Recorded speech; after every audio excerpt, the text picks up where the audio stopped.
नमस्कार, आदाब, सत श्री अकाल मेरे प्यारे साथियों। मैं इंजीनियर कुमार द्विवेदी आप सबका हमारे YouTube चैनल में स्वागत करता हूं। सभी बड़ों को नमन, मित्रों का अभिनंदन और छोटों को प्यार। रश्मि रथी में हम छठे सर्ग में हैं और छठे सर्ग के बीते हिस्सों में हमने जाना कि कैसे युद्ध के शुरुआती दौर में भीष्म पितामह सेनापति हैं। फिर जब युद्ध बीतता जाता है तो वो भी शरशैया पे हैं, उनको इच्छा मृत्यु का वरदान है, तो वहीं से युद्ध को देख रहे हैं। जैसे ही भीष्म पितामह शरशैया पे आते हैं उसके बाद कर्ण, जो कि पहले युद्ध नहीं लड़ सकते थे क्योंकि भीष्म पितामह ने मना किया हुआ था, अब कर्ण को भी मैदान में आने की अनुमति है। तो अब द्रोणाचार्य सेनापति हैं, कर्ण भी मैदान में है और युद्ध चल रहा है। अगर कथाओं की बातों को माने तो ये मालूम पड़ता है कि द्रोणाचार्य के सेनापति होने के बाद युद्ध करीब 8 से 10 दिन तक चला। शुरुआत में इतना भयंकर युद्ध हुआ क्योंकि कर्ण भी मैदान में है, द्रोणाचार्य भी मैदान में है, कि पांडवों के पक्ष में युद्ध होता दिखाई ही नहीं दिया। कर्ण बार बार मैदान में अर्जुन को ढूंढता रहा और कृष्ण भगवान अर्जुन को लेकर के यहां वहां उसको और दूसरी जगह लड़वाते रहे, छुपाते रहे कर्ण से, जिससे वो कर्ण के सामने ना आ पाए। फिर एक दिन ऐसा आया है जब परिस्थितियां बदलती हैं और फिर एक नया चैप्टर जुड़ता है। तो आज हम इसी युद्ध में आगे बढ़ेंगे। आज कर्ण और अर्जुन के सामने आने की बारी आ चुकी है, युद्ध आगे बढ़ चुका है। चलिए, मुझे विश्वास है कि रश्मि रथी आपको पसंद आती है। आपके कमेंट्स मुझे मिलते रहते हैं, मैं उनको पढ़ता रहता हूँ। कई बार ईमेल्स भी आते हैं, फोन्स भी आते हैं, मुझे बड़ा अच्छा लगता है। तो मेरी कोशिश यही है कि आज मैं छठे सर्ग को खत्म करूं, जिससे अगली बार 7वां सर्ग हम लोग चालू कर पाए। इस रश्मि रथी में टोटल 7 सर्ग ही हैं, तो इसको अभी मुझे लगता है पिछले 3-3.5 महीने हो गए इसको शुरुआत किए हुए। तो और आज इसका जब हम पाठ करेंगे तो इसके बीच में एक कथा आएगी और वो भी एक किताब है। तो मुझे वो किताब भी बहुत अच्छी लगती है। अगर आप लोग उसकी समझ पाएंगे तो फिर, और आपका आदेश होगा, तो मैं उस कथा को भी अपने इस कोशिश में शामिल करना चाहूंगा। तो चलिए, मैं कथानक को आगे बढ़ाता हूं, आगे बढ़ते हैं। एक ही व्रंत के 2 कुड़मल, एक ही कुक्ष के 2 कुमार, एक ही वंश के 2 भूषण, विभ्राट वीर पर्वताकार। भेदने परस्पर लगे सहज सोदर, शरीर में प्रखर बाण, दोनों की किंचुक देह हुई, दोनों के पावक हुए प्राण। अंधड़ बनकर उन्माद उठा, दोनों दिश जय जयकार हुई, मानो दोनों पक्षों के वीरों पर मानो भैरवी सवार हुई। कट कट कर गिरने लगे क्षिप्र, रुंडों से मुंड अलग होकर, बह चली मनुज के शोणित की धारा पशुओं के पग धोकर।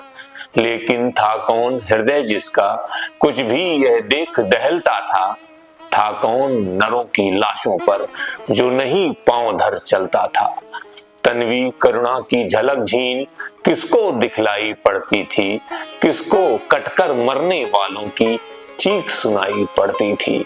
केवल अलात का धूणिचक, केवल वज्रायुध का प्रहार। वज्रायुध मीन्स जो इंद्र भगवान का शस्त्र है, जो अर्जुन के पास है। केवल वज्रायुध का प्रहार, केवल विनाशकारी नर्तन, केवल गर्जन, केवल पुकार। है कथा द्रोण की छाया में, यूं 5 दिनों तक युद्ध चला। क्या कहें धर्म पर कौन रहा, या उसके कौन विरुद्ध चला। था किया भीष्म पर पांडव ने, जैसे छल छद्मों से प्रहार। कुछ उसी तरह निष्ठुरता से हत हुआ वीर अर्जुन कुमार। फिर भी भावुक कुरुवृद्ध भीष्म थे युग पक्षों के लिए शरण। कहते हैं होकर विकल मृत्यु का, किया उन्होंने स्वयं वरण। अर्जुन कुमार की कथा किंतु अब तक भी हृदय हिलाती है।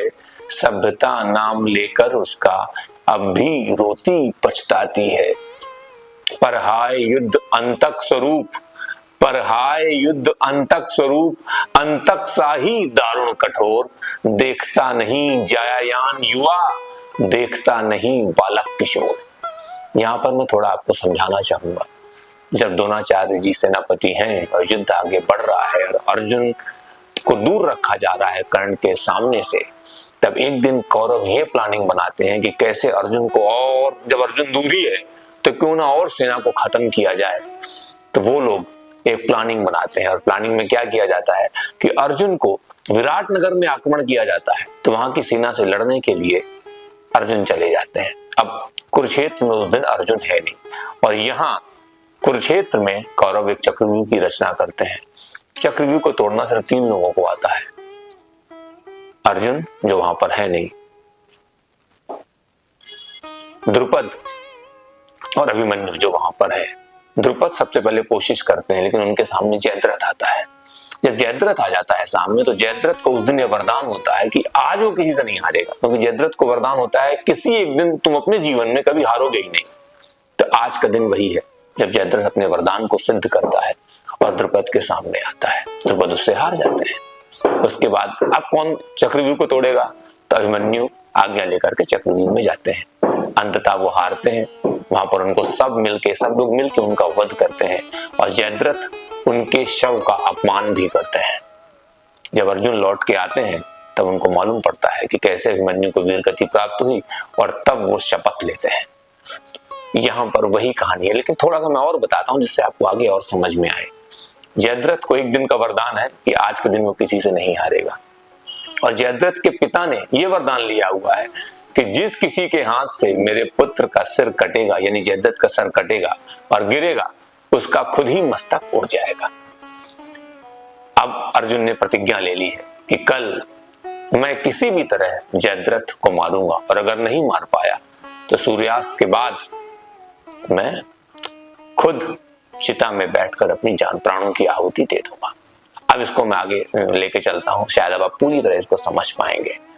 तो सुत के वध की सुन कथा, पार्थ का दहक उठा शोकांत हृदय, फिर किया क्रुद्ध होकर उसने तब महालूम हर्षक निश्चय, कलस्थ काल से पूर्व जयद्रथ को न मार यदि पाऊं मैं, सौगंध धर्म की मुझे आग में स्वयं कूद जल जाऊं मैं। तब कहते हैं अर्जुन के हित, हो गया प्रकृति क्रम विपर्यस्त। विपर्यस्त मीन्स परिवर्तित, जो बदल गया। तो हो गया प्रकृति क्रम विपर्यस्त, माया की सहसा शाम हुई, असमय दिनेश हो गए अस्त। होता क्या है, पूरे दिन अर्जुन जयद्रथ को ढूंढते रहते हैं और जयद्रथ सामने आता नहीं है, कौरव उनको छुपा लेते हैं। शाम होने वाली है। अब कृष्ण भगवान को लगता है कि जयद्रथ सामने आएगा नहीं, अर्जुन उसको मार पाएगा नहीं, और फिर अर्जुन खुद ही अपनी जान दे देंगे। तब कृष्ण भगवान की माया चलती है और वो सुदर्शन चक्र से सूर्य को छुपा देते हैं। जैसे सूर्य छुप जाता है, सबको लगता है सूर्यास्त हो गया, और तब अर्जुन अपने हथियार नीचे रख देते हैं और ये बोलते हैं कि अब मैं युद्ध नहीं कर सकता, अब तो मुझे प्राणों की आहुति देनी है। जैसे ये जयद्रथ देखता है, वो सब भूल करके मारे खुशी के ये देखने के लिए सामने आ जाता है कि अर्जुन कैसे अभी चिता पे, अपनी चिता पे खुद चल के बैठेगा। जैसी जयद्रथ खुशी के मारे सामने आता है, कृष्ण भगवान सुदर्शन चक्र को हटा लेते हैं, सूर्य फिर से चमकते हुए दिखने लगते हैं, और तब वो अर्जुन को याद दिलाते हैं कि अभी सूर्यास्त नहीं हुआ है और वो अपनी प्रतिज्ञा पूरी कर सकता है। तब अर्जुन एक बाण चलाते हैं, जयद्रथ का सिर कटता है, और वो कटा हुआ सिर जयद्रथ के पिता की ही गोद में गिरता है, और तब उनकी गोद में जब वो हतप्रभ होते हैं और उनकी गोद से खुद वो सिर गिरता है, तो पिता का सिर भी 100 टुकड़े होकर फट जाता है। ये पूरी कहानी है, तो मैं आपको बताता हूँ, फिर आगे से लेके चलता हूँ। तो असमय दिनेश हो गए अस्त, ज्यों त्यों करके इस भांति वीर अर्जुन का वह प्रण पूर्ण हुआ, सिर कटा जयद्रथ का मस्तक निर्दोष पिता का चूर्ण हुआ है। हाँ, यह भी हुआ कि सात्विक से जब निपट रहा था भूरिश्रवा, पार्थ ने काट ली अनाहूत शर से उसकी दाहिनी भुजा, और भूरिश्रवा अनशन करके जब बैठ गया लेकर मुनिव्रत, सात्विक ने मस्तक काट लिया जब था वह निश्चल योग निमित्त। जब वो विरोध में योग करने बैठ जाता है तपस्या में, तभी उसकी गर्दन सात्विक काट लेते हैं। तो है वृथा धर्म का किसी समय करना विग्रह के साथ गठन, करुणा से कढ़ता धर्म विमल, है मलिन पुत्र हिंसा कारण। जीवन के परम ध्येय सुख को सारा समाज अपनाता है, देखना यही है कौन यहाँ तब किस प्रकार से जाता है धर्म पहुंचना नहीं, धर्म तो जीवन भर चलने में है, फैलाकर पथ पर स्निग्ध ज्योति दीपक समान जलने में है। यदि कहें विजय तो विजय प्राप्त हो जाती परतापी को भी, यदि कहें विजय तो भी हो जाती, यदि कहें विजय तो विजय प्राप्त हो जाती परतापी को भी। सत्य ही पुत्र दारा धन जन, पुत्र तो पुत्र मालूम है, दारा पत्नी, धन जन मिल जाते हैं पापी को भी। इसलिए ध्येय में नहीं, धर्म तो सदा निहित साधन में है, वह नहीं सिकी भी प्रथम कर्म, हिंसा विग्रह या रण में है। तब भी जो नर चाहते धर्म, समझे मनुष्य संघारों को, गूंथना चाहते फूलों के साथ तप्त अंगारों को। हो जिसे धर्म से प्रेम कभी, वह कुत्सित कर्म करेगा क्या, बर्बर कराल दृंशी बनकर मारेगा और मरेगा क्या। पर हाय मनुष्य के भाग्य भी तब भी खोटे के खोटे हैं, हम बढ़े बहुत बाहर भीतर लेकिन छोटे के छोटे हैं। संग्राम धर्म गुण का विशेष, संग्राम धर्म गुण का विशेष किस तरह भला हो सकता है, कैसे मनुष्य अंगारों से अपना प्रदाह धो सकता है।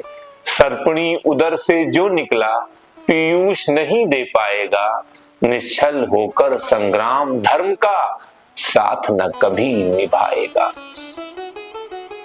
मानेगा यह दृष्टि कराल, मानेगा यह दृष्टि कराल, विषधर भुजंग किसका यंत्रण, पल पल अति को कर धर्म सख्त, नर कभी जीत पाया है रण। जो जहर हमें बरबस उबार, जो जहर हमें बरबस उभार, संग्राम भूमि में लाता है, सत्य पथ से कर विचलित अधर्म की ओर वही ले जाता है।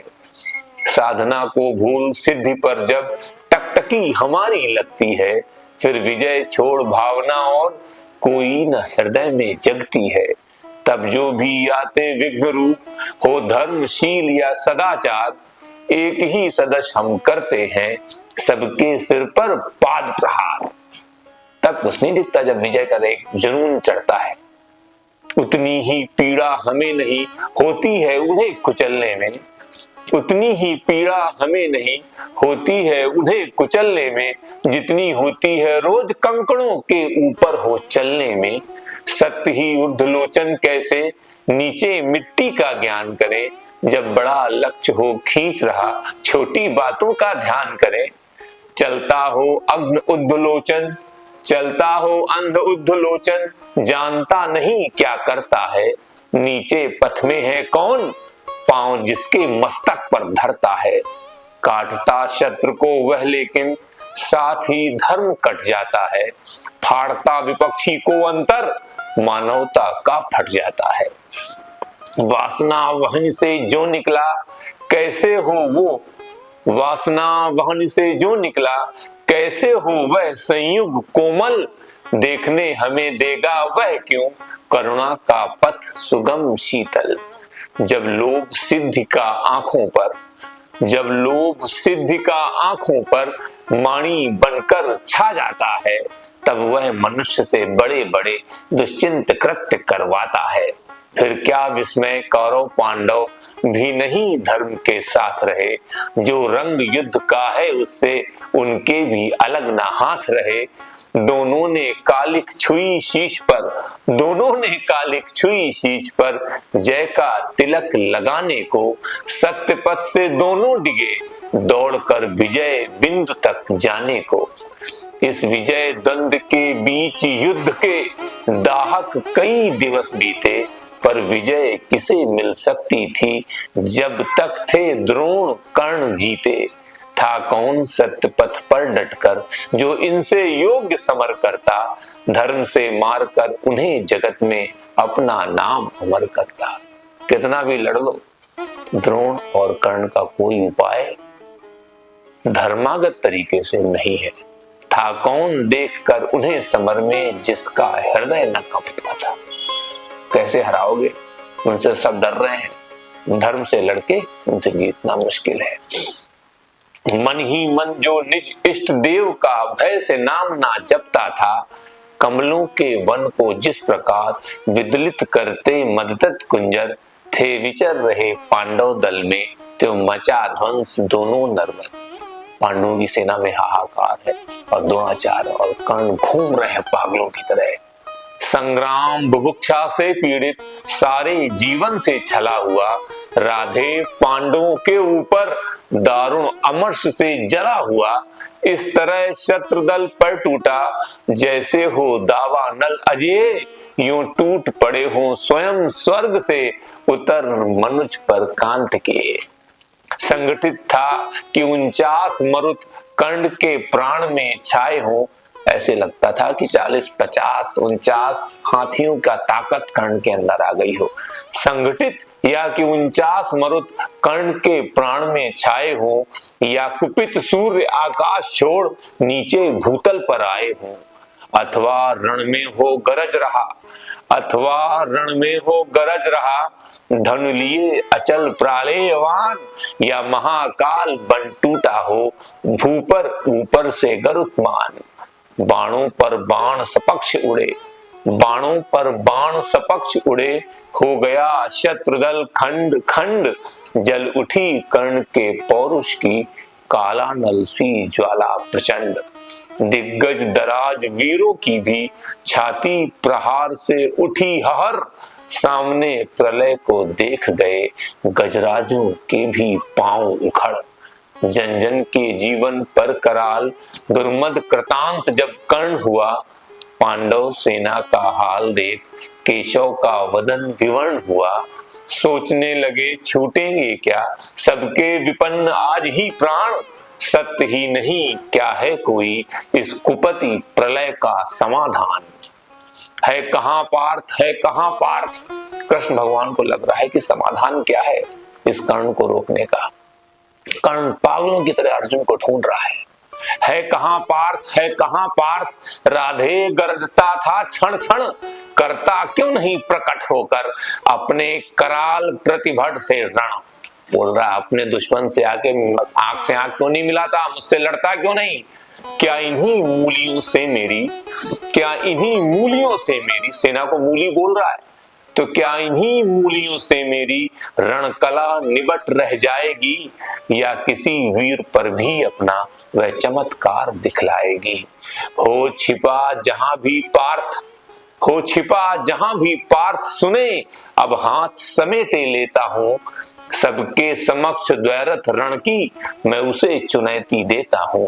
हिम्मत हो तो वह बढ़े व्यू से निकल जरा सम्मुख आए, दे मुझे जन्म का लाभ और साहस हो तो खुद भी पाए। पर चतुर पार्थ सारथी आज, अब कर्ण चुनौती दे रहा है, बोला मैं किसी से लड़ूंगा ही नहीं, खड़ा हूं, लेके आओ इसको अर्जुन को। लेकिन कृष्ण भगवान जो अर्जुन के सारथी वो तो चतुर है, उनको तो सब मालूम है। पर चतुर्थ पार्थ सारथी आज रथ अलग नचाए फिरते थे, कर्ण के साथ द्वैरथ रण में शिष्य को बचाए फिरते थे। उनको लगता था कि कैसे भी कर्ण के सामने अर्जुन ना आए। चिंता थी एक अग्नि कराल, यदि दुरथ युद्ध में छूटेगी, पार्थ का निधन होगा किस्मत, पांडव समाज की फूटेगी। एक भी बार अगर कर्ण के सामने अर्जुन चला गया तो आज अर्जुन का वध निश्चित है। नटनागर ने इसलिए, अब यहाँ पर फिर एक कहानी आती है जो मुझे आपको बतानी पड़ेगी। कर्ण के पास इंद्र भगवान का शस्त्र है जो वो एक ही बार यूज कर सकता है, वो ब्रह्मास्त्र है, वो लगेगा तो सामने वाले की मृत्यु निश्चित है, लेकिन वो यूज एक ही बार कर सकता है। कर्ण का उस शस्त्र का उपयोग कराने के लिए अब कृष्ण भगवान बुलाते हैं हिडिंबा और हिडिंब राक्षस के पुत्र को, जिसका नाम था घटोत्कच, वो कहते ना कि दैत्य और पिशाची शक्तियों का स्वामी था, उसको बुलाते हैं। और तब उसके ऊपर जब उससे कुछ नहीं संभलता, क्योंकि वो तो पिशाच है, उसकी शक्तियां अलग हैं, तो उसको हराने के लिए और कर्ण को अपना इंद्र का दिया हुआ शस्त्र यूज करना पड़ता है। जब वो शस्त्र यूज हो जाता है तभी कृष्ण अर्जुन को कर्ण के सामने लाते हैं। तो इस चीज को रंगारी सिंह दिनकर जी ने एक पैराग्राफ में लिखा है। देखिए कैसे लिखा है। नटनागर ने इसलिए युक्ति का नया योग संधान किया, एक अग्नि हवन के लिए घटोत्कच का हरि ने आवाहन किया। बोले बेटा क्या देख रहा, हाथ से विजय जाने पर है, अब सबका भाग एक तेरे कुछ करतब दिखलाने पर है। यह देख कर्ण की विशिख वृष्टि कैसे कराल झड़लाती है, गो के समान पांडव सेना भय विकल भागती जाती है। तिल पर भी भूमि न कहीं खड़े, तिल पर भी भूमि न कहीं खड़े हों जहां लोग सुस्थिर क्षण भर। इतने बड़े मैदान में एक इतनी सी भी तिल बराबर भी भूमि नहीं है जहां लोग आराम से खड़े हो पाए, एक क्षण के लिए भी रुक पाए, इतना कर्ण ने कोहराम मचा रखा है। तो तिल पर भी नहीं भूमि जहां कहीं खड़े हो जहां सुस्थिर क्षण भर, सारी रणभूमि पर बरस रहे एक ही कर्ण के बाण प्रखर। यदि इसी भांति सब लोग मृत्यु के घाट उतरते जाएंगे, कल प्रातः कौन सेना लेकर पांडव संगर में आएंगे। है विपदा की घड़ी कर्ण का निर्भय गाढ़ प्रहार रोक, कर्ण का निर्भय गाढ़ प्रहार रोक, बेटा जैसे भी बने पांडवी सेना का संहार रोक। फूटे जो वहिन्मुखी पर्वत, ज्यों उठे सिंध में प्रलय ज्वार, कूदा रण में त्यों महाघोर, गर्जन कर दानव किमाकार। अब घटोत्कच दानव पिशाच, आप कुछ भी बोलिए, युद्ध में टूट पड़ा है। सत्य ही असुर के आते ही रण का वह क्रम टूटने लगा, कौरवी अनी भयभीत हुई, धीरज उसका छूटने लगा। है कथा दानवों के कर में थे बहुत बहुत साधन कठोर, कुछ ऐसे भी थे जिन पर मनुष्य का चल पाता था नहीं जोर। उन अगम साधनों के मारे कौरव सेना चिंगार उठी, ले नाम कर्ण का बार बार व्याकुल कर हाहाकार उठी। अब कौरवों की सेना मर रही है, परेशान है, बार बार कर्ण का आह्वान कर रही है कि हे सूर्यपुत्र कर्ण हमें बचाओ। तो ले नाम कर्ण का बार बार व्याकुल कर हाहाकार उठी, लेकिन अजस्त्र शर वृष्टि निरत अनवरत युद्धरत धीर कर्ण मन ही मन था हो रहा स्वयं, इस रण से कुछ विस्मित विमर्ण। अब कर्ण के दिमाग में चल रहा है कि कैसे लड़ूं इससे, ये तो दानव है, पिशाच है, इसके पास कुछ चीजें ऐसी हैं जिनका जवाब मेरे पास नहीं है, लेकिन वो उस शस्त्र का यूज भी करना नहीं चाहता। तो बाणों से तिल भर भी अविद्ध था कहीं नहीं दानव का तन। कर्ण के जितने भी बाण जाते थे उसको असर ही नहीं करते थे। तो बाणों से तिल भर भी अविद्ध था कहीं नहीं दानव का तन, पर हुआ जा रहा था वह पशु पल पल कुछ और अधिक भीषण। जब किसी तरह भी नहीं रुद्ध हो सकी महादानव की गति, सारी सेना को विकल देख बोला कर्ण से स्वयं कुरुपति। क्या देख रहे हो सखे दस्यु, ऐसे क्या कभी मरेगा ये, क्या देख रहे हो सखे दस्यु, ऐसे कैसे मरेगा ये, दो घड़ी और जो देर हुई सबका संहार करेगा ये। दुर्योधन ने कर्ण से बोला है कि जब तुम्हारे तीरों का इसके ऊपर असर ही नहीं हो रहा है तो तुम इससे क्या इन तीरों के साथ लड़ रहे हो, तो अगर थोड़ी सी भी और देरी करी तो युद्ध खत्म कर देगा, इसलिए अपने उस शस्त्र का यूज करो, वो शस्त्र इसके ऊपर चलाओ। तो क्या बोला है देखिए, हे वीर विलपते हुए सैन्य का अचिर किसी विधि त्राण करो, अब नहीं अन्य गति, अब नहीं अन्य गति, आंख मूंद एक अग्नि का संधान करो, अरिका मस्तक है दूर अभी, अपनों के शीश बचाओ तुम, जो मरण पाश है पड़ा प्रथम, उससे तो हमें छुड़ाओ। तो दुर्योधन बोल रहा है अभी सेना बचाओ, अभी हम सबको बचाओ, अभी अर्जुन से बाद में निपट लेना, लेकिन अभी इसको मारो, उस शस्त्र का यूज करो। सुन सहम उठा राधे मित्र की, और फिर निज चकित नयन झुक गया विवशता में कुरपति का अपराधी कातर आनंद। और जब कर्ण ने घूम के दुर्योधन की ओर ऐसे देखा कि क्या बोल रहे हो, तो दुर्योधन का भी मस्तक हल्का सा आंखें झुक गई। तब कर्ण ने मन ही मन क्या बोला, देखिए, मन ही मन बोला कर्ण, पार्थ तू वह का बड़ा बली निकला, या यह कि आज फिर एक बार मेरा ही भाग्य छली निकला। सोच रहा है आज फिर मुझे भाग्य धोखा दे रहा है और आज फिर अर्जुन का साथ समय दे रहा है। रहता आया था मुदित कर्ण जिसका अजय संबल लेकर। कर्ण को तो लगता था कि मेरे पास एक शस्त्र है, इसको कभी भी चलाऊंगा और अर्जुन का वध कर दूंगा। तो रहता आया था मुदित कर्ण जिसका अजय संबल लेकर, था किया प्राप्त जिसको उसने इंद्र को कवच कुंडल देकर, जिसकी करालता में जय का विश्वास अभय हो पलता था, केवल अर्जुन के लिए उसे राधे जुगाए चलता था। वह काल सर्पणी की जिह्वा, वह अटल मृत्यु की सगी सुषा, घातकता की वाहनी शक्ति, यम की प्रचंड वह अनल रसा, लपलपा आग सी एक आग तूणीर छोड़ बाहर आई, चांदनी मंद पड़ गई समर में, दाहक उज्ज्वलता छाई। कर्ण ने भाग्य को ठोंक उसे आखिर दानों पर छोड़ दिया, विघ्न हो कुरपति को विलोक फिर किसी और मुख मोड़ लिया। उस असुर प्राण को भेद सृष्टि सबकी छरभर त्रासित करके, एकाग्नि ऊपर लीन हुई अंबर को उद्भासित करके।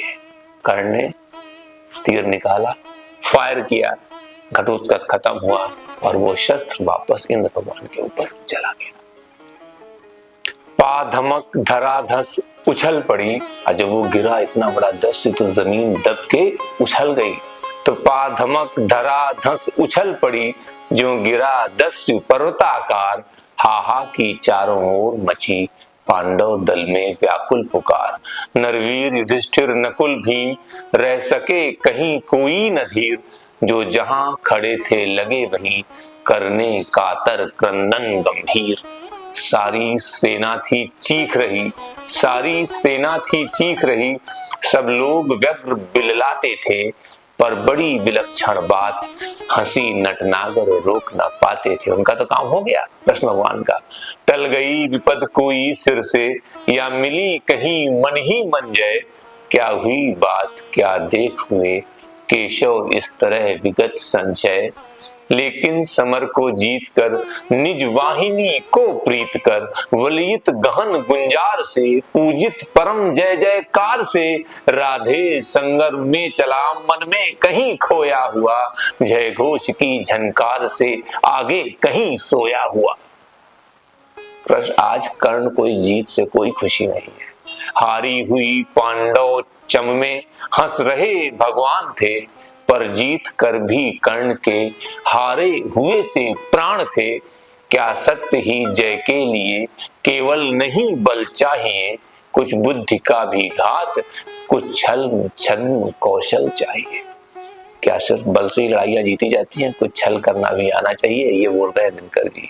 क्या भाग्य का आघात है, कैसी अनोखी बात है, मोती छिपे आते किसी के आंसुओं के तार से, हंसता कहीं अभिशाप ही आनंद के उच्चार में।